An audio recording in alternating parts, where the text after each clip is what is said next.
Travel blog part 2 ఇది. So, ఎప్పుడు బయటికి వచ్చి ఒక ఉడిపి హోటల్‌కి అయితే వెళ్ళాము. ఒక అప్పం ట్రై చేసాము. ఇక్కడ స్పెషాలిటీ ఏంటంటే దోస అడిగా, ఇడ్లీ అడిగినా కూడా ఒక వడ ఇస్తారు.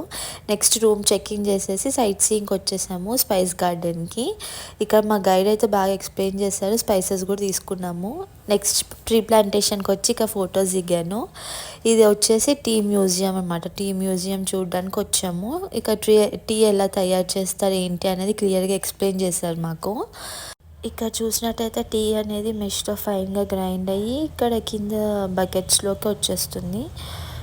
ఇక్కడ చూసారా మొత్తం టీ ప్లాంట్స్ ఎక్కువ ఉంటాయి ఇక్కడ. దాని తర్వాత వచ్చేసి చాక్లెట్ మ్యూజియంకి వచ్చాము. చాక్లెట్ అంటే నాకు చాలా ఇష్టము. సో ఎంత ఇంట్రెస్టింగ్గా చూస్తున్నాను చూడండి. నెక్స్ట్ చాక్లెట్స్ తీసుకుందామని అడిగాము. చాలా చాలా కాస్ట్లీ ఉన్నాయి. వేరే దగ్గర తీసుకుందామని చెప్పేసి ఇంకా రూమ్కి వెళ్ళిపోయాము.